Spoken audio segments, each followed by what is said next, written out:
The government does not want to fight politically but wants to break out our courage, putting us in the jail. This is what RJD leader Manoj Jha said.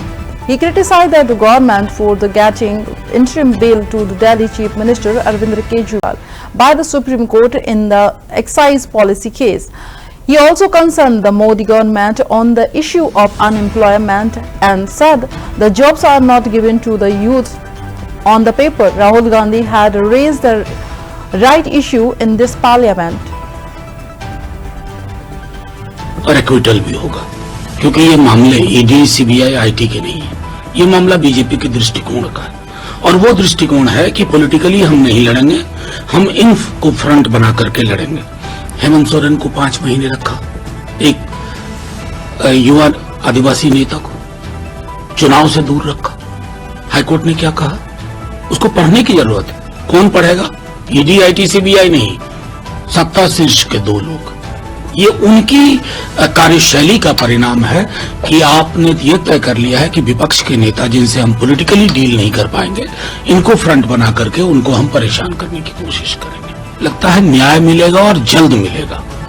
देखिए, न्यायालय जो इस देश की है, thankfully अभी तक वो एक पक्ष को, दोनों पक्षों को देखती है और उसे ये भी पता है। आप टिप्पणियां पढ़िए ना माननीय न्यायालय की, उच्च हो या सर्वोच्च, वो टिप्पणियां अपने आप में इंगित करती है कि वो सत्य तक पहुंचने की कोशिश कर रहे हैं। अरे बोलिए युवाओं को जाकर के सड़क, चौक चौराहे पे मीटिंग करके हमने इतनी नौकरियां दी, फिर उनका रिएक्शन देखिएगा।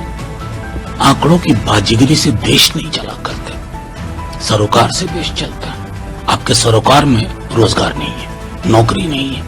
पूरे चुनाव प्रधानमंत्री जी नौकरी बोले क्या?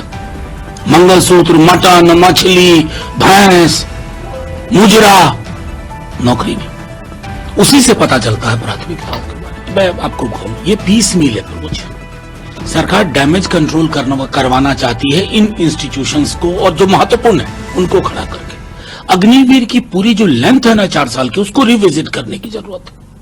उनकी फैसिलिटीज को रिविजिट करने की जरूरत है।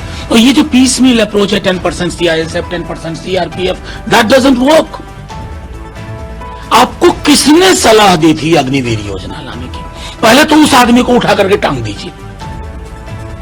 ये कौन सी बात हुई?